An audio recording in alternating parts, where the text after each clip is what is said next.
boa noite a todos.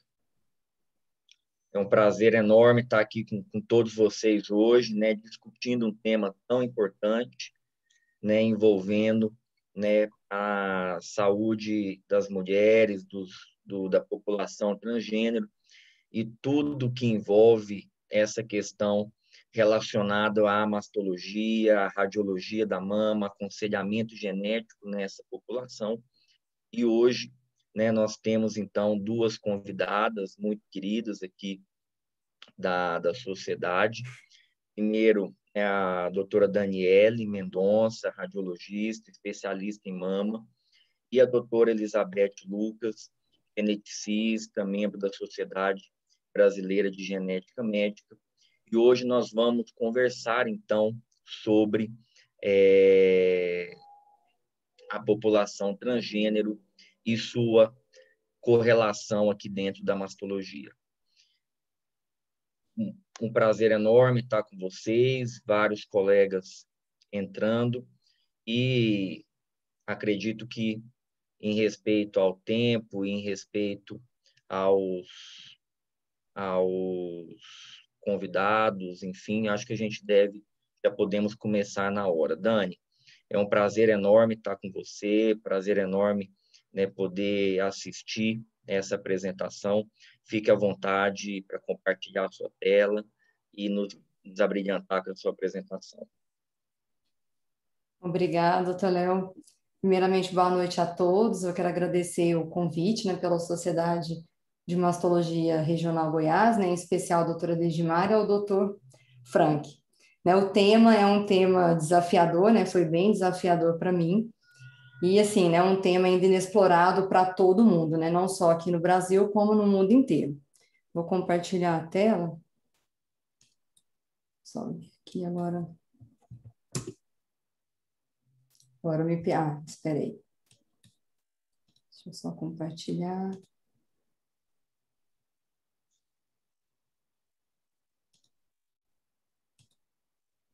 Foi? Foi, né? Perfeito, Dani. Então, tá ótimo. Bom, então vamos lá, né? Então, eu vou falar assim um pouquinho, eu vou fazer uma leve introdução para depois realmente chegar na parte, né, do câncer de mama propriamente dito, das condutas de rastreamento e uma parte da radiologia.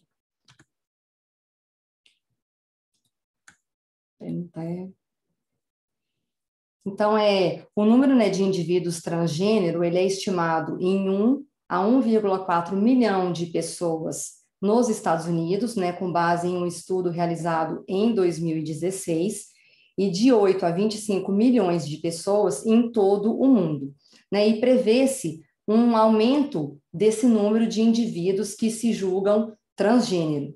Então, a gente observa pelos Estados Unidos que em 2007 correspondia a 0,2% da população. Já em 2016 corresponde a 1,8%. Então, um aumento expressivo. Então, eu quis trazer aqui as terminologias, né, que a gente precisa conhecer essas terminologias ao tratar, né, desse subconjunto de população. Então, o que vem a ser o termo transgênero? Então, o termo transgênero se refere àquele indivíduo que experimenta uma discordância entre o sexo biológico, né, que é determinado pelos cromossomos ou genitália, e o cincinato de feminilidade ou masculinidade. O indivíduo cisgênero é aquele que apresenta uma concordância entre o sexo biológico e a sua identidade de gênero. A mulher transgênero, então, seria um homem biológico com identidade de gênero feminina, e o homem transgênero é uma mulher biológica com identidade de gênero masculino. Então, a população transgênero, eles enfrentam, né? A população transgênero enfrenta um estigma social, uma discriminação e uma dificuldade de acesso aos serviços de saúde.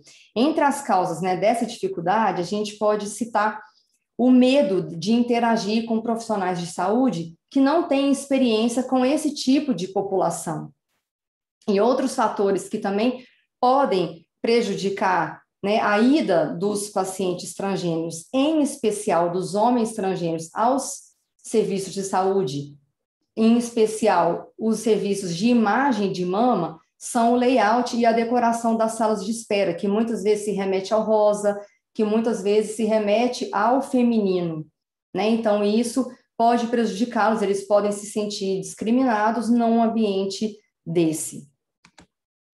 Então, os centros de imagem, né, que desejam aumentar a inclusão desses pacientes transgênero, eles podem usar a bandeira transgênero ou o símbolo de gênero modificado, que para tornar um ambiente mais acolhedor, vamos dizer assim, a estes pacientes transgêneros.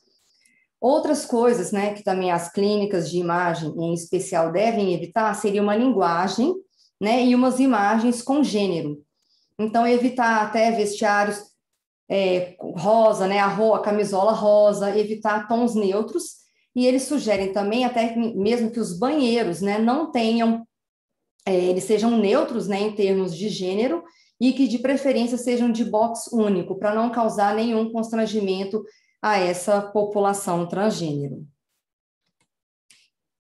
Então, assim, os médicos, né, nós médicos devemos abraçar a autoidentificação de cada paciente, né, estar cientes das necessidades médicas distintas desse subconjunto, né, de população, praticando, então, criando uma prática acolhedora e segura e, por fim, diagnosticando e tratando estes pacientes de forma adequada, né?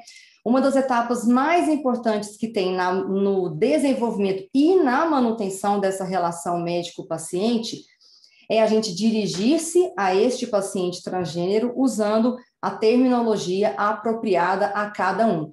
Então, os questionários, né, das clínicas, em especial de radiologia, vamos dizer assim, deve conter o gênero, o nome preferido deste paciente, o pronome que ele gostaria que seja usado e as informações sobre o tratamento medicamentoso e cirúrgico que cada um se submeteu. Então, com o aumento, né, da população transgênero, a gente vê uma necessidade crescente de entender o risco de câncer nessa população.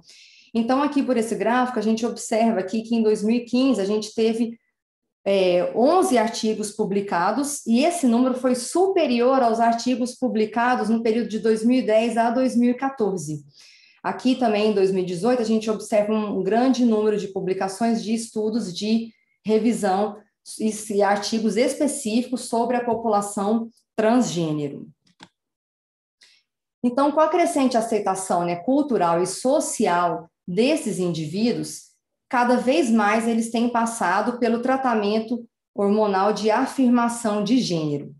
E o impacto desse tratamento sobre os riscos, né, de malignidades dependentes de hormônios ainda é um campo inexplorado. A gente deve saber que esse tratamento hormonal ele é um regime vitalício e, portanto, estudos observacionais, né, de longo prazo são extremamente necessários para a gente avaliar o risco de câncer, né, em especial de mama, ao longo da vida desses indivíduos. Né, eu vi que estratégias futuras, né, prevêem, às vezes, a redução gradual do estrogênio exógeno com a idade para simular uma menopausa natural nesses indivíduos e reduzir, assim, né, o risco prolongado da exposição de altas doses desse hormônio ao longo da vida. Né, e a gente também tem que ter mais estudos para avaliar o risco da exposição constante à testosterona.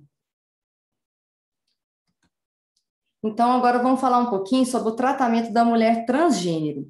Então, o objetivo do tratamento da mulher transgênero, então, seria um homem biológico que tem a identidade de gênero feminino. Então, é o desenvolvimento, né, de características físicas femininas, em especial o desenvolvimento das mamas. Né, a idade média para início da terapia hormonal é de cerca de 30 anos. A terapia hormonal se faz com estrogênio, mais um bloqueio de androgênio. Lembrar aqui que a progesterona ela pode ser incluída no tratamento, mas lembrar que estes pacientes que estão sendo tratados com progesterona, eles têm um risco aumentado de câncer de mama e de eventos cardiovasculares. Como opções cirúrgicas, nós temos a mamoplastia de aumento, a orquiectomia e a reconstrução genital, que são as principais. E lembrar que, para que o paciente seja submetido a uma dessas cirurgias, ou a todas elas, são necessários 12 meses de terapia hormonal contínua. Então, a mama, ela vai passar, o desenvolvimento da mama vai passar por todos os estágios de Turner, mas eles falam que é improvável que essa mulher atinja o estágio 5. Né? E com 3 a 6 meses, então, de tratamento hormonal, nós vamos ter o desenvolvimento do botão mamário subareolar. Com 2 a 3 anos, nós vamos ter o crescimento máximo dessas mamas. E lembrar aqui que o tamanho e a composição do tecido mamário, eles variam para cada indivíduo e não dependem do tipo e nem da dose do tratamento hormonal. Então, aqui o termo ginecomastia não deve ser usado para esses pacientes, porque o termo ginecomastia ele se refere a uma hiperplasia ductal e estromal. E aqui o tecido mamário, que é o desenvolvimento do tecido mamário induzido pela hormonioterapia, ele é histologicamente semelhante ao de mulheres cisgênero. Então, a gente apresenta formação acinar e lobular. E a gente pode observar também nestes pacientes alterações pseudolactacionais que se referem, né, a uma hiperplasia de ácinos e ductos que vão ter secreções gordurosas semelhantes ao leite. Então, quanto aos aspectos de imagem na mulher transgênero. Então, como a mama ela é histologicamente semelhante à mama da mulher cisgênero, nós vamos observar as mesmas patologias mamárias das mulheres biológicas e, portanto, os métodos de rastreamento e de diagnóstico serão os mesmos, né, que são a mamografia, a ultrassonografia e a ressonância magnética. Lembrar aqui que aquelas pacientes que fazem a mamoplastia de aumento com implante de silicone também devem ser submetidas às manobras de Eckland na mamografia. A mama desenvolvida por injeção de partículas, né, como silicone, óleo mineral, parafina ou vaselina, elas representam um desafio diagnóstico para nós da imagem. Por quê? Porque essas substâncias, elas vão formar lipogranulomas esclerosantes que vão ocultar o tecido mamário normal dessas pacientes na mamografia e no ultrassom. Então, lembrar que para estes pacientes, a ressonância é o método de escolha, tanto para diagnóstico quanto para rastreamento. Então, alterações palpáveis nas mulheres transgênero, elas devem ser conduzidas da seguinte forma: se a paciente tiver mais de 40 anos, ela vai ser submetida a uma mamografia e ultrassonografia. Se ela tem menos de 30 anos, ela vai ser submetida apenas a uma ultrassonografia mamária. De 30 a 39 anos, a literatura mostra que podem ser feitos os 2 exames ou apenas a ultrassonografia.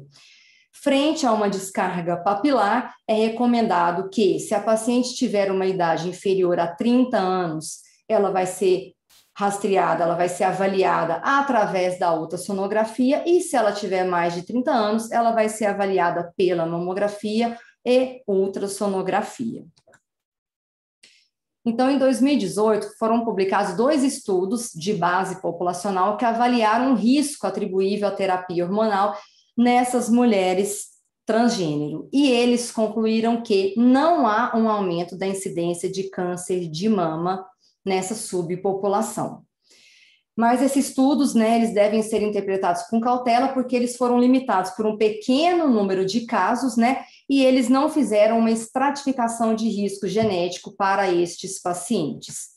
Então, aqui, de acordo com o estudo, né, a incidência no homem biológico seria de 1,2 para cada 100 mil pessoas ano, e uma idade média ao diagnóstico de 71 anos. Já para a mulher trans, eles obtiveram uma taxa de incidência de 4,1 e uma média ao diagnóstico, né, de idade aos 51. E para a mulher cisgênero, uma taxa de incidência de 170, com uma média de idade ao diagnóstico de 61 anos. Esse aqui foi um estudo holandês, publicado em 2019, que teve como objetivo avaliar a incidência e as características do câncer de mama na população transgênero holandesa. Foi um estudo retrospectivo de coorte e eles avaliaram todos os indivíduos transgêneros que frequentaram um centro clínico específico nos anos de 1972 até o ano de 2016. Então, eles obtiveram 6.800 pacientes transgêneros, mas eles tiveram que excluir quase metade dos pacientes e sobraram 3.500 pacientes no estudo, sendo eles 2.200 mulheres trans e 1.200 homens trans. Então, na população, né, trans feminina, eles descobriram 18 casos de câncer de mama, sendo 15 invasivos e 3 não invasivos. A idade média ao diagnóstico foi 51 anos e a idade média do início do tratamento hormonal desses indivíduos foi de 31 anos. Os tumores eram de origem ductal em 67% dos casos, 83% deles eram receptor de estrogênio positivo, 67% receptor de progesterona positivo e 8% eram HER2 positivo. Eles chegaram à conclusão que existe um risco aumentado de câncer de mama em mulheres trans quando comparado com homens cisgênero, 46 vezes esse risco. Porém, um risco menor quando comparado com as mulheres cisgênero. E eles observaram também que o risco desse câncer de mama nessas mulheres trans, ele aumentou em um período de tempo relativamente curto e que o aspecto se assemelha mais ao câncer de mama feminino. Então, aqui, de acordo com a American College of Radiology, que foi publicado esse guideline em março de 2020, ele colocou 4 cenários para o rastreamento da mulher transgênero, 4 cenários clínicos. Então, o primeiro cenário seria uma paciente de 40 anos de idade ou mais, com o uso de pelo menos 5 anos de terapia hormonal. E para esse cenário, a mamografia pode ser apropriada. E quando realizada, ela deve ser realizada anualmente ou de forma bienal a partir dos 40 ou 50 anos, dependendo da sociedade. Para as pacientes com 25 a 30 anos ou mais de idade, com o uso de pelo menos 5 anos de terapia hormonal e com fatores de risco, tais como história pessoal de câncer de mama ou irradiação torácica entre os 10 e 30 anos de idade, predisposição genética, história familiar e paciente não testada com parente de primeiro grau com predisposição genética, é recomendada uma mamografia anual, iniciando 10 anos antes da idade do diagnóstico do parente afetado mais jovem, mas não antes dos 30 anos, ou 8 anos após a radioterapia torácica, mas não antes dos 25 anos. O terceiro cenário clínico se refere a uma paciente em qualquer idade, sem uso de hormônio ou que tenha usado hormônio por um período inferior a 5 anos. Nesses casos, não há recomendação para exames de rastreamento. E o último cenário clínico seria uma paciente com 25 a 30 anos ou mais de idade, sem uso hormonal ou com uso de hormônio por um período inferior a 5 anos, com fatores de risco, os mesmos citados no outro cenário clínico. Para estas pacientes, a mamografia pode ser apropriada, e quando apropriada, deve ser feita anual ou bienal a partir dos 40 a 50 anos de idade. Então, aqui vamos passar agora para o tratamento, né, do homem transgênero. Então, o objetivo de tratar, né, esses indivíduos é o desenvolvimento das características físicas masculinas, que pode ser alcançado através de intervenções medicamentosas ou cirúrgicas. A idade média para início da terapia hormonal é de 23 anos, e a terapia hormonal se faz com testosterona associada ou não à progesterona. E aqui Nesse caso, a progesterona tem o objetivo de diminuir a menstruação e de prevenir a hiperplasia endometrial. As opções cirúrgicas, né, principais são a mastectomia, a oforectomia, associada ou não à histerectomia. E lembrar que aqui também são necessários 12 meses de terapia hormonal contínua para que se possa realizar a cirurgia de redesignação de sexo. Então, os efeitos masculinizantes da terapia com testosterona ocorrem ao longo de 2 anos. Na mama, a gente observa uma redução do tecido glandular e um aumento do tecido conjuntivo fibroso, assim como a gente observa nas mulheres na pós-menopausa. E aqui, condições benignas e malignas que são vistas na mulher cisgênero também podem ocorrer nos homens transgêneros. Então, aqui, só falando novamente, então, em 2018 foram publicados aqueles 2 estudos de base populacional para avaliar o risco atribuível à terapia hormonal e agora, em especial, à testosterona. E eles também concluíram que não houve aumento da incidência de câncer de mama. Então, aqui, para o homem trans, a incidência obtida foi de 5,9, né, por 100 mil pessoas ano, e a idade média ao diagnóstico foi de 47 anos. Aqui, novamente, né, vou falar daquele estudo holandês. Então, esse estudo, eles descobriram 4 casos de câncer de mama nos homens transgênero, todos os 4 invasivos, com a idade média ao diagnóstico de 47 anos e a idade média no início do tratamento hormonal de 23 anos. 75% dos tumores tinham origem ductal, metade deles eram receptores hormonais positivos e 1/4 eram HER2 positivo ou receptor de androgênio positivo. E eles concluíram que existe um risco aumentado de câncer de mama em homens trans em comparação com homens cis, um risco de 59 vezes maior. Porém, um risco diminuído de câncer de mama em homens trans quando comparados com mulheres cis. Então, aqui, novamente, o ACR, né, o que ele propõe? Aqui também ele dividiu o rastreamento do homem transgênero em 4 cenários clínicos. Então, o primeiro seria um paciente com mastectomia bilateral, em qualquer idade e com qualquer risco. Não há recomendações para exames de rastreamento. No segundo cenário, um paciente com 40 anos ou mais, com mamoplastia redutora ou sem cirurgia torácica, devem ser rastreados conforme as mulheres cis, mamografia anual, iniciando aos 40 anos e continuando enquanto a expectativa de vida exceder 7 anos.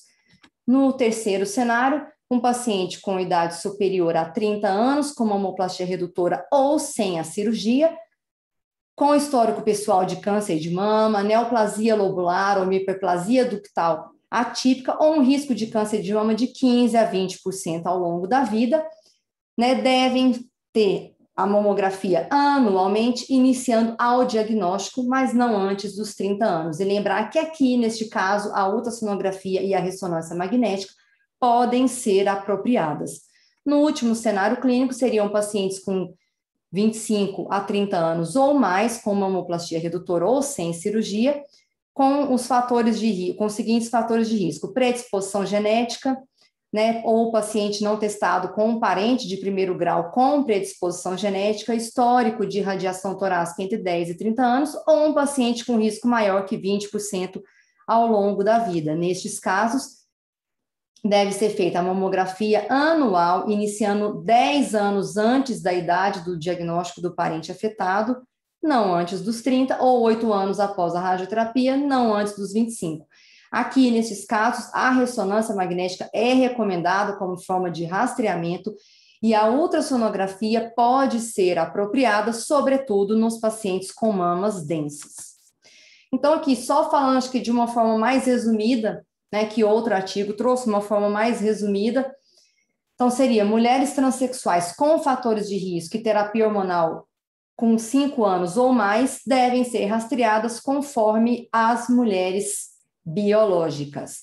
Já mulheres transexuais sem fatores de risco e sem terapia hormonal ou terapia hormonal inferior a 5 anos, o risco de câncer é muito próximo ao de homens biológicos, então não há recomendação para rastreamento dessas mulheres. E as mulheres transexuais com fator de risco, porém com terapia hormonal inferior a 5 anos, ou que não tenham fator de risco, mas que tenham uma terapia hormonal superior a 5 anos, a decisão deve ser individualizada. Os homens transexuais com tecido mamário preservado devem se submeter ao rastreamento semelhante ao das mulheres cisgênero. E já os homens transexuais submetidos à mastese bilateral, eles devem ser submetidos ao exame da parede torácica e exame físico das axilas anualmente. Então, aqui eu trouxe só para mostrar a mamografia de uma mulher transgênero de 61 anos que fez uma terapia hormonal superior a 10 anos com estradiol e spironolactona. Só para mostrar aqui que a mamografia se assemelha à de uma mulher biológica, não há diferença quanto ao aspecto de imagem. E aqui, só para trazer também, é um homem transgênero com 49 anos, e ele tem um antecedente de excisão de uma lesão papilífera com atipia. Ele fez terapia com testosterona e fez cirurgia para redesignação de sexo. E 2 anos após a cirurgia, ele evoluiu com uma lesão palpável na axila esquerda. Então, aqui a gente vê uma ultrassonografia, um linfonodo com espessamento cortical assimétrico, um hilo gorduroso excêntrico, uma vascularização exuberante. Foi feita a biópsia e mostrou um carcinoma metastático. Eu trouxe para mostrar a importância da gente avaliar a parede torácica e a axila destes pacientes. Então, aqui que eu queria deixar, né, de mensagem que, né, é extremamente importante o uso adequado do gênero preferido, dos pronomes e da terminologia associada a essa população, e que a gente tem que estar ciente sobre as mudanças da mama, né, tanto nas mulheres quanto nos homens transgênero, né, e entender as recomendações atuais de rastreamento na população de mulheres transexuais, que elas variam, então, de acordo com a idade e com outros fatores de risco, incluindo a duração da terapia hormonal. Lembrar que a investigação diagnóstica de um achado indeterminado, ela vai seguir as mesmas recomendações para a população feminina cisgênero. Então, a gente pode fazer incidências mamográficas adicionais, ultrassonografia e biópsia quando apropriado. E que homens transexuais que não foram submetidos à cirurgia, eles devem seguir os mesmos protocolos de rastreamento para mulheres cisgênero, independentemente ou não do uso da terapia hormonal. E homens transexuais que se submeteram à mastectomia bilateral, eles devem ser submetidos a exame físico anual, porém não devem ser submetidos ao rastreamento mamográfico. Bom, era isso que eu queria trazer aqui para vocês de informação. E acho que aí no final a gente pode tirar algumas dúvidas, né? Perfeito, Dani. Eu acho que a sua aula foi muito completa, conseguiu, né, trazer para a gente, do ponto de vista muito prático, né, questões como recomendações de rastreamento, né, questões que eu realmente desconhecia até essa apresentação. Acho que o mesmo vale para vários colegas. E agora nós vamos poder aprofundar um pouco dentro, né, do contexto genético também com a doutora Elizabeth. Eu gostaria agora de convidá-la para participar, para compartilhar a tela. Ela que é geneticista, membro da Sociedade Brasileira de Genética Médica. Professora Elizabeth, é um prazer tê-la aqui conosco essa noite. Fique à vontade, ao final da sua aula, nós poderemos, com certeza, responder às dúvidas da plateia e discutir um pouco mais das duas apresentações. Fique à vontade. Olá, boa noite a todos. Eu gostaria de agradecer muito à Sociedade de Mastologia Regional Goiás, e que é um estado que eu gosto muito, porque foi aí que eu fiz a minha tese de doutorado, com a amostra de Goiás. Bom, gostaria de agradecer especialmente a minha colega, a doutora Deidmar. Nós fizemos o curso de oncogenética juntas lá no Einstein, e ela é uma excelente colega, excelente profissional. Vocês todos estão de parabéns. Obrigada. Bem, depois dessa aula maravilhosa, eu estou até com vergonha de apresentar minha aula para vocês, porque eu só vou contar algumas coisas da minha experiência e também poder estar abrindo para as perguntas, certo? Bom, a doutora já falou, a doutora Daniele, sobre a frequência mundial, e teve um estudo recente agora que fizeram uma estimativa da frequência brasileira de pessoas transgêneros. E elas representam, então, aqui no Brasil, para essa amostra, acredito que vai aumentar muito, né? Como já foi bem explicado, apresentado pela doutora Daniele, mas no Brasil, em torno de 7 a cada 1.000 habitantes, ou seja, é uma população considerável. Na população brasileira estimada de 18 anos ou mais, a gente teria esse número de 1.990.000 pessoas que se identificam como transgênero. Então, é óbvio que nós precisamos dar uma atenção especial para essas pessoas. Bom, a doutora também já falou sobre esse estudo lá da Holanda, eu não vou me deter aqui, né? Eu só acho importante a gente conhecer bem a história dos nossos pacientes e que essas histórias estejam muito bem registradas. Também eu gostaria de enfatizar que a mulher, né, trans, ela é uma mulher que se identifica como mulher, mas que foi registrada como do sexo masculino. Então, nessa população, eu posso ter, inclusive, uma mulher, uma pessoa que foi registrada como do sexo masculino e que biologicamente era feminino. Eu não quero complicar muito isso, mas assim, uma mulher, por exemplo, um feto feminino que tenha sido exposto intraútero a uma quantidade excessiva de testosterona, como é o caso da doença que eu estudei em Goiás, que é diagnosticada no teste do pezinho, a hiperplasia adrenal congênita. Existem mulheres no estado de Goiás que foram registradas como do sexo masculino, infelizmente por uma genitália que parecia masculina. Então, eu penso que essa definição, que são mulheres que se identificam como mulheres, mas que foram registradas como do sexo masculino ao nascimento. Isso é uma coisa que a gente tem que rever, estudar melhor. Bom, aqui eu trouxe 2 exemplos, né, de mulher, aqui um homem trans, que vocês devem conhecer na nossa mídia social, muito bem nos jornais, que é a filha da Gretchen, né, que é um trans masculino, porque ao nascimento foi registrado como mulher. E aqui o nosso cartunista, né, que foi registrado como homem e que se identifica como do sexo feminino. Então, aqui nós temos um trans masculino e um trans feminino. Isso, às vezes, como são conceitos recentes e que a nossa sociedade está incluindo, até eu tenho dificuldades, às vezes, nesses conceitos. Então, eu resolvi trazer uma imagem para a gente poder compreender melhor. Quando a gente vai avaliar, então, como a doutora Daniele muito bem determinou, nós temos que acompanhar toda a história dessa pessoa. Quando foi que ela iniciou a sua terapia e o que ela usou, certo?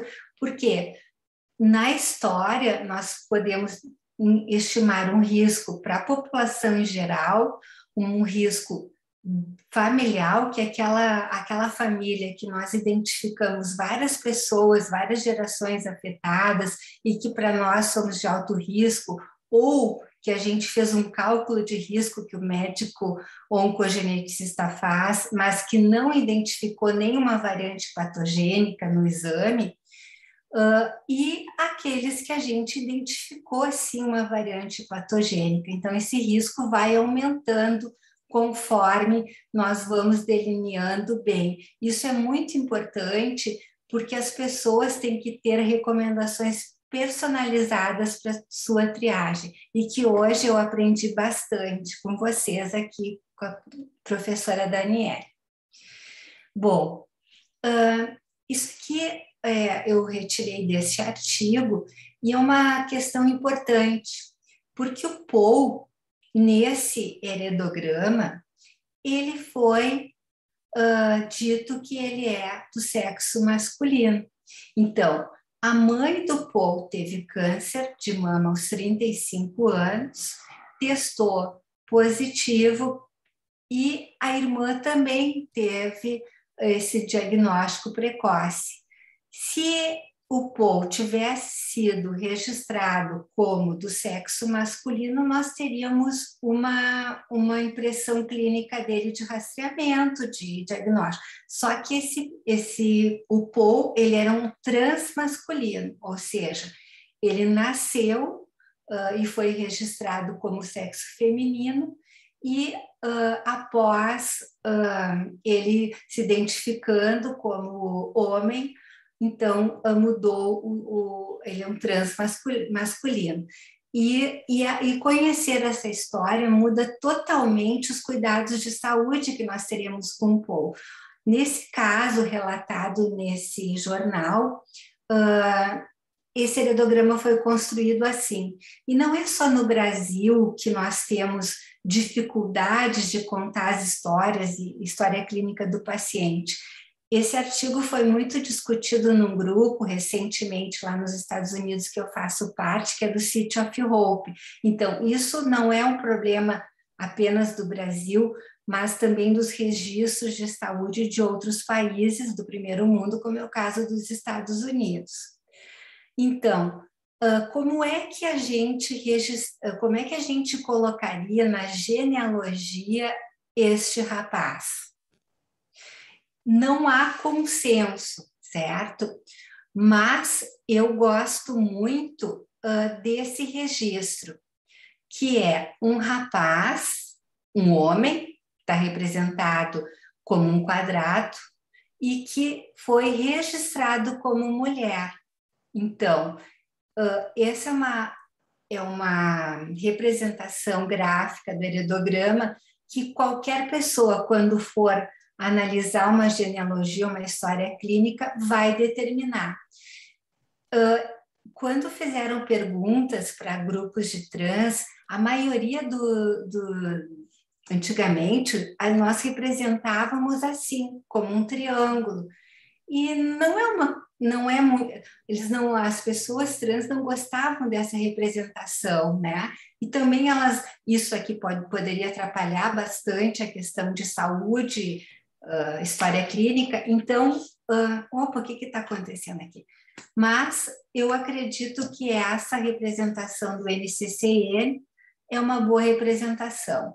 Tem alguns heredogramas que representam como um quadrado, que seria o sexo masculino, e com um sexo cromossômico XX. Mas, como eu disse para vocês, existem casos de pessoas registradas do sexo como sexo feminino, como sexo masculino, desculpa, e que, na verdade, tinham um cariótipo masculino. Então, eu penso que esse aqui seria o melhor. Então, o nosso cartunista, né, nós representaríamos como uma mulher trans que foi registrada, uma pessoa que foi registrada do sexo masculino e que se identifica como sexo feminino. E aqui, então, a outra maneira que também se representa, e dessa forma, escrevendo embaixo trans. Então, isso são sociedades diferentes, né? E esse humorista, ele também brinca com ele mesmo em relação a isso, em relação à sua transexualidade, mas ele pode fazer isso. Nós não é bem aceito brincadeiras em relação à transexualidade de uma pessoa. Como é que nós representaríamos, então, a filha? Essa menina é filha da Angelina Jolie, que foi registrada do sexo feminino e que se identificava como sexo masculino. Todos nós sabemos que a Angelina Jolie tem uma variante no gene BRCA e ela é de alto risco para câncer de mama. E ela, então, fez uma mastectomia bilateral e, mais tarde, uma ovarectomia por conta dessa predisposição hereditária a câncer de mama e ovários. Como você interpretaria, como você desenharia essa criança na genealogia e que recomendações vocês fariam? Como bem a doutora explicou, isso vai depender de quanto essa pessoa, essa menina, esse homem, rapaz trans, foi uma coisa muito precoce, até a mídia está dizendo que ele estaria tentando retornar, então são situações bem complexas, estava tentando retornar a ser do sexo feminino, mas considerando nesse momento, nós não triamos crianças com menos de 18 anos, ou seja, o médico geneticista ou aconselhador ou oncogeneticista recomendaria que essa criança, esse adolescente, aguardasse os seus 18 anos para ser testado, porque teria 50% de risco de ser de alto risco como a mãe, e 50% de não ser. E as recomendações de triagem, então, vão depender da exposição ou não a fatores externos, como as terapias hormonais, e se fosse até de certa forma, se a gente fosse pensar psicanaliticamente, nós só estamos entre médicos aqui, a gente poderia até pensar que o fato de já saber desde criança que seria uma mulher adulta com predisposição e que teria que teria essa indicação ou não de mastectomia redutora, mas especialmente a gente indica para BRCA, pessoas com predisposição hereditária, a ovarectomia após os 40, 45 anos, talvez isso tenha influenciado nessa questão de identidade de gênero, mas isso é um assunto bem profundo que não é o tema da nossa reunião. Bom, essa outra genealogia, então, vejam aqui que eles representam um homem trans, assim, ó, female to male, ou seja, eles representam cromossomicamente como XX, que foi registrado do sexo feminino e que tem uma identidade de gênero masculina. Então,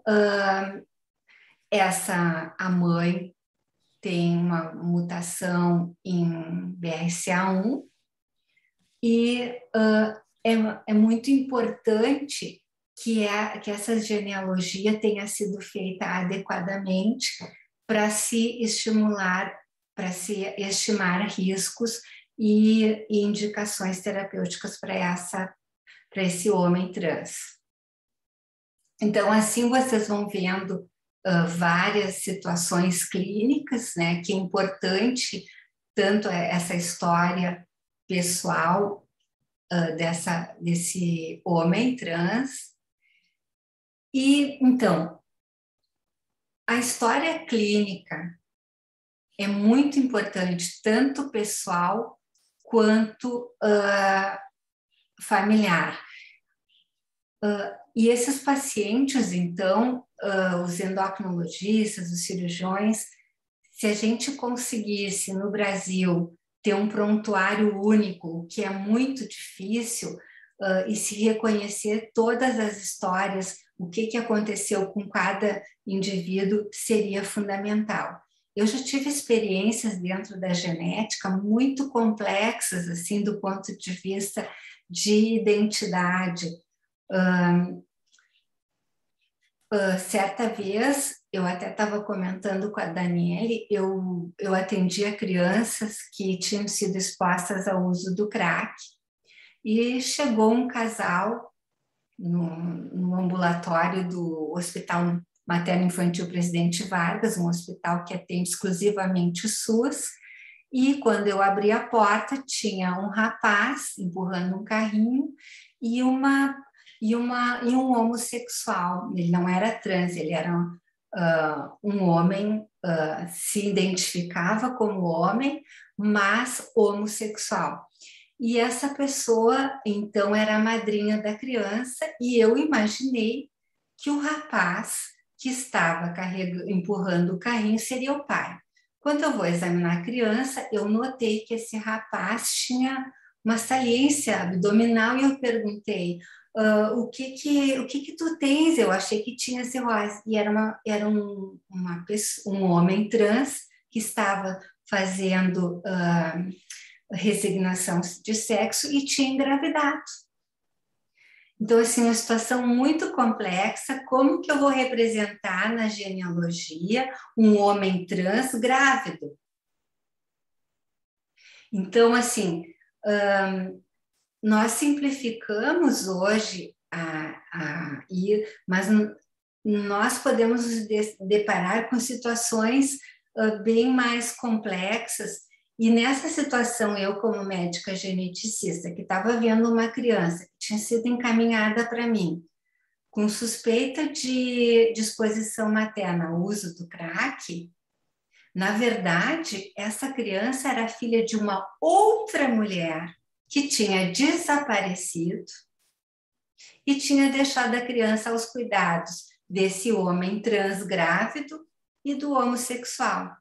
Então, assim, o que me preocupou muito mais do que o que já tinha acontecido com aquela criança, que tinha sido o motivo da consulta, e sim a exposição intraútero da criança do homem trans, porque se fosse sexo masculino até não íamos ter, mas se fosse um feto feminino exposto a uma terapia com testosterona, ia ser bem complexo. Bom, mas só para você ilustrar assim, o quanto a história médica e todas essas coisas têm que ser, todas essas situações clínicas merecem nossa atenção e uma boa descrição nos nossos prontuários. E nem sempre é fácil juntar toda a história clínica, porque muitas vezes, se nós não fizemos a pergunta correta, ou a família simplesmente não informa essa situação, né? É difícil, às vezes, já chegou no consultório duas mulheres e foi difícil ter uma história de que elas eram casadas. Eu acho que só na segunda ou terceira consulta eu consegui ter essa situação, porque às vezes as pessoas mesmo têm medo ou preconceito do que o médico vai dizer ou que se vai interpretar. Na verdade, nós médicos não devemos interpretar nada, a gente tem que ouvir a pessoa e tentar ajudá-las com a sua história e interpretar as que são de risco e quais são os exames que nós precisamos estar fazendo. Então, os homens transgêneros com a mutação patogênica, por exemplo, em BRCA, eles necessitam uma imagem, né, e ressonância, inclusive, assim como as mulheres ou mulheres cis, certo? Por conta dessa variante. Então, cada caso deve ser tratado individualmente. Nós precisamos ouvir e relatar tudo nos nossos prontuários. Bom, desculpa, eu não sei se você... O que é isso? Eu não sei se vocês estão conseguindo ver aqui, né? Então, eu não estou conseguindo, deixa eu ver, vou ver como é que eu vou botar aqui. Só um momentinho, desculpe. Eu vou mudar o modo como eu vejo a minha tela. Aqui, isso. Então, assim como a doutora falou, deixa eu ver, meu Deus. Nós temos também aumento de doenças cardiovasculares em função dos tratamentos que os nossos pacientes estão usando. Então, tudo isso deve fazer parte lá da nossa história. Mesmo que a paciente seja uma paciente que foi consultar porque essas outras condições, essas outras condições de saúde que elas podem ter um risco aumentado, devem ser consideradas dentro, por exemplo, de um tratamento de quimioterapia. Quais são as interações medicamentosas, o que ela precisa, se ela tem risco aumentado ou não de eventos cardiovasculares. Então, tudo isso é muito importante. Desculpa, eu não estou conseguindo passar meus slides. Agora passou.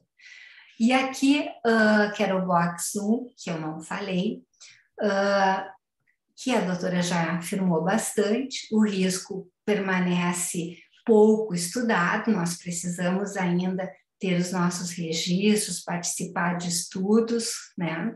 E eu penso assim, é uma ideia que eu tenho, que os serviços de radiologia, eles são uma oportunidade de nós também coletarmos essas histórias e identificar as famílias de risco.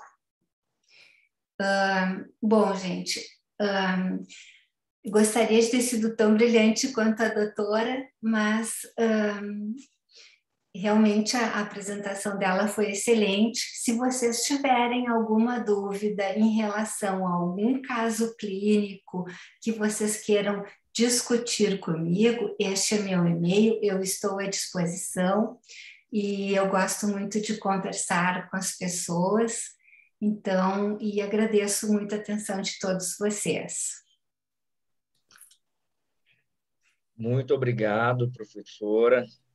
Foi igualmente uma aula muito prática, né? Uma aula muito elucidativa para todos nós. Tenho certeza que todos os participantes aqui do grupo, todos os participantes aqui da nossa apresentação também gostaram muito. Eu gostaria de reforçar para a plateia, né? Fiquem à vontade, pessoal, para enviar suas perguntas, tá? Nós já temos aqui algumas e eu já vou, de fato, começando, mas quero estimular aqui quem não enviou, fique à vontade. Dani, primeira pergunta para ti. Uma mulher transgênero com mais de 5 anos de terapia hormonal, caso seja identificado algum nódulo no ultrassom, apenas por esse histórico, apenas por esse uso de terapia hormonal, esse nódulo já é considerado um BIRADS 4, mesmo que ele seja circunscrito e ovalado, por exemplo, ou, a princípio, eu devo seguir o BIRADS da mesma forma como eu sigo uma mulher biológica? Bom, excelente pergunta, né? Assim, né, no BIRADS em si, né, não tem nenhuma citação sobre isso, né? Não fala nada de transgênero.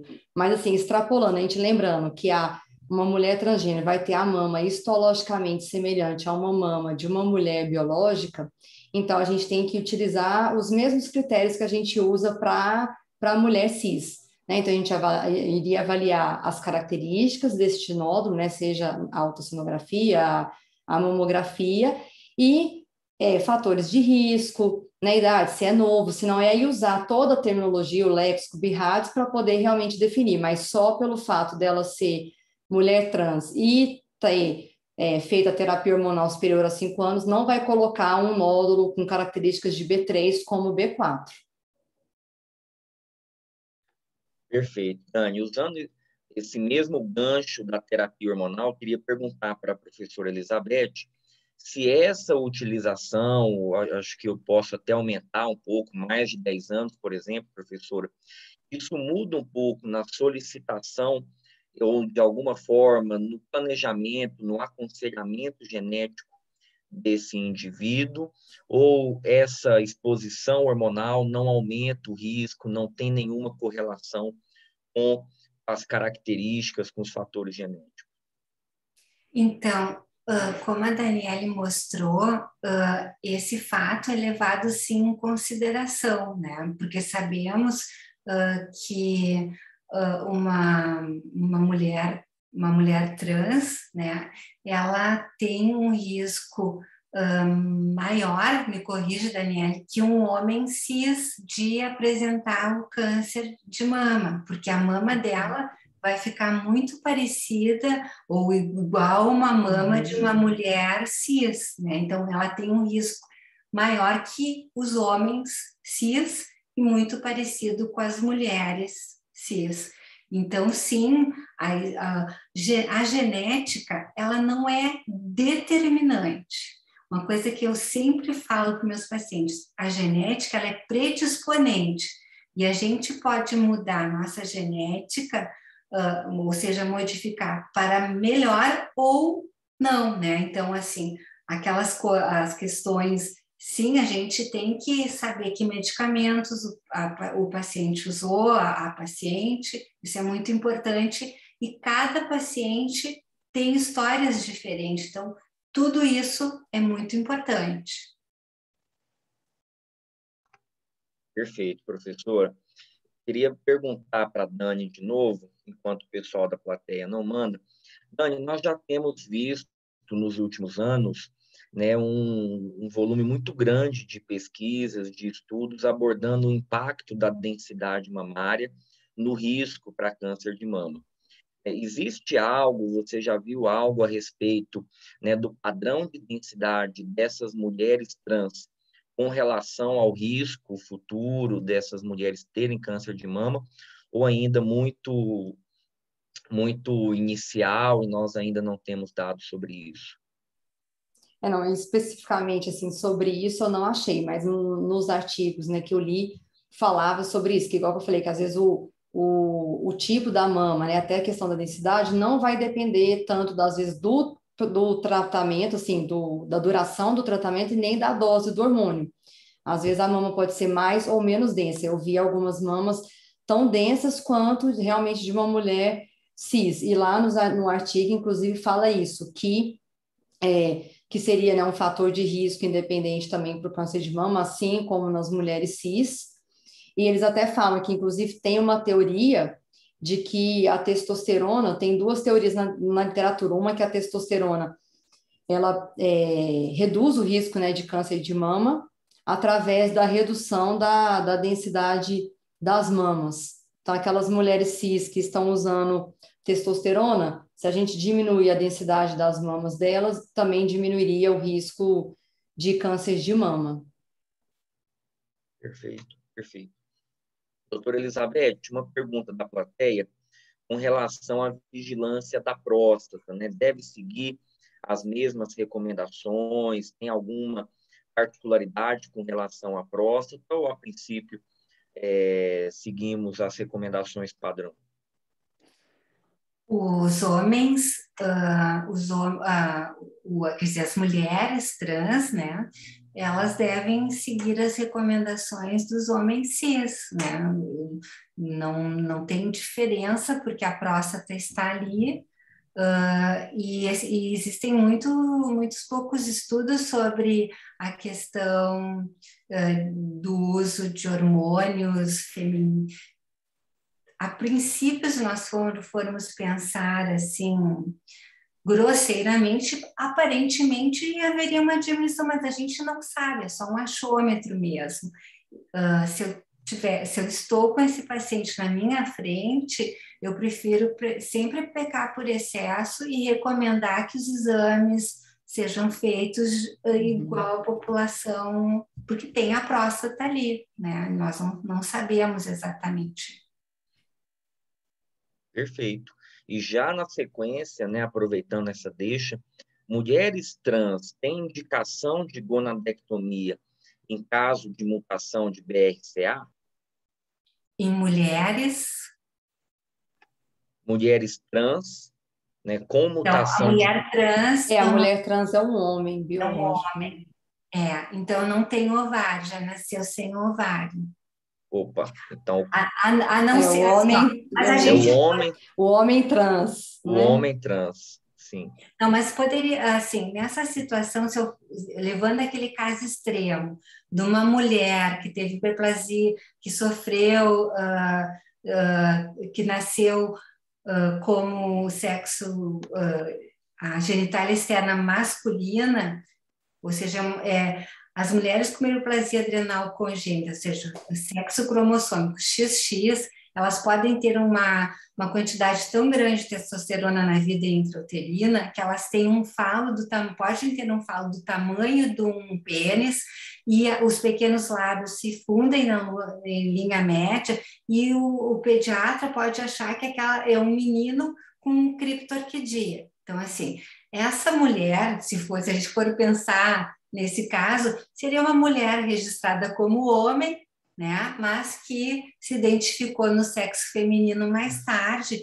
então ela teria ovários e seria uma BRCA mutada. Neste caso, eu indicaria uma oforectomia, sim.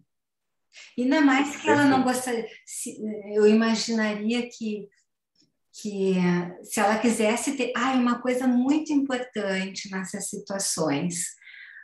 Antes de qualquer cirurgia, é necessário perguntar quais são as expectativas em relação a ter filhos ou não, independente de quem seja, de encaminhar essas pessoas para congelamento de óvulos ou de esperma, porque, especialmente se são muito jovens, eles podem mais tarde querer ter um filho biológico. Então, é bem importante essa recomendação.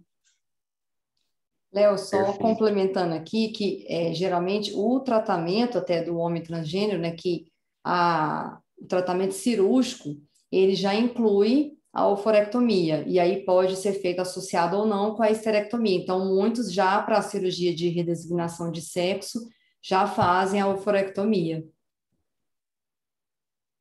Perfeito. E, por fim, só destacando aqui também nos comentários da plateia a importância da análise psicanalítica, da abordagem, né, muito particular entre nós médicos e essa população.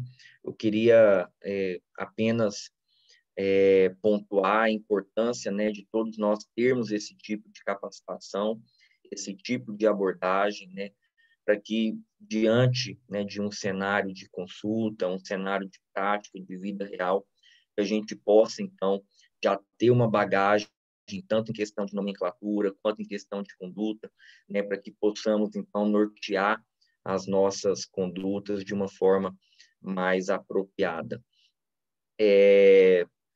Dani, eu acho que as perguntas aqui da plateia estão terminando, acho que nós respondemos todas.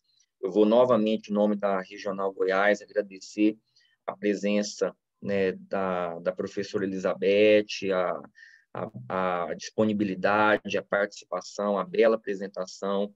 Dani, né, da mesma forma, muito obrigado. Estou vendo aqui o Frank, nosso presidente. Fica à vontade, Frank, para também dar os seus comentários.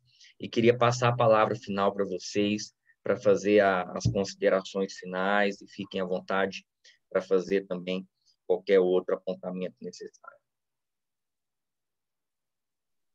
Da minha parte, só agradecer aí, e a gente fica extremamente lisonjeado, Léo, de assistir uma aula completa igual a da Daniele e da doutora Elizabeth. Obrigado a vocês duas, obrigado, Léo, pela moderação e a Deidmar pela organização. E assunto extremamente delicado, difícil e que precisa ser tratado por todos nós, né? Tá cada vez mais atual. Até tem, doutora Elizabeth, desculpa, Léo, ter alongado um pouquinho mais, Eu estava até vendo ontem os highlights das Olimpíadas e até vi que tem uma atleta neozelandesa transfeminino, né, que está disputando as Olimpíadas no levantamento de peso. Enfim, ou seja, e isso traz discussões, ou seja, até no esporte, né? Se a gente for trazer isso Uhum. para o nosso cenário, no Brasil é permitido o trans jogar no clube, mas não é permitido jogar na seleção, por exemplo. Né? A gente tem um exemplo desse aqui no vôlei feminino e ela não pode representar o Brasil. Enfim, nem sei se está à altura da senhora, mas se tiver, fazer um comentário sobre isso. Eu sei que essa atleta neozelandesa, ela manteve a taxa de testosterona abaixo de 10 por mais de 12 meses, e por isso ela foi habilitada. Mas tem outras variáveis anatômicas e fisiológicas que pode dar uma certa vantagem ou não? Isso é suficiente? Eu não sou a pessoa mais especialista, mas assim, pensando clinicamente, eu acredito que a vida da pessoa na infância e tudo mais, enquanto e adolescência, isso deve dar uma vantagem seletiva para ela, sim, né? Porque nós sabemos que os homens têm uma massa muscular maior e que mesmo que ela tenha uns níveis baixos durante tanto tempo, ela tem toda uma bagagem diferente de uma outra mulher. Agora, regras, cada sociedade, cada faz, né? Então, eu não estou apta assim dentro do futebol. Agora, como geneticista, eu penso que ela tem uma vantagem sim em relação às mulheres que nasceram do sexo feminino, né? E ela, como nasceu, teve toda uma biologia masculina, acho que ela tem uma vantagem sim. Essa é a minha opinião pessoal. Obrigado. Desculpa te colocar nessa situação, mas era só uma opinião mesmo. E Mas obrigado, eu Léo, penso mais que a uma vez. gente tem que discutir todas. Muito obrigada, Frank. Tu é uma pessoa muito gentil, assim. Obrigada pelo teu convite. A Deidimar me apresentou. Parabéns, assim, para a sociedade ter esse presidente, né? Obrigado. Perfeito, pessoal. Frank, muito obrigado. Dani, suas considerações finais e novamente, muito obrigado. Obrigada mais uma vez pelo convite, né, de poder compartilhar um assunto ainda tão, assim, tão inexplorado, né, que eu acho que todos nós temos muito ainda a aprender sobre esse assunto, né? Eu acho que cada vez mais nós vamos aprender, porque cada vez mais vai chegar esses pacientes para a gente, né? Pessoal, então, nos despedimos aqui. Em breve, teremos já uma nova reunião do Clube da Mama, aqui da Regional Goiás. Sejam todos, né, muito bem-vindos ao cronograma aí anual da Regional e espero vê-los novamente nos próximos eventos também. Um abraço, boa noite a todos e fiquem todos com Deus. Até mais.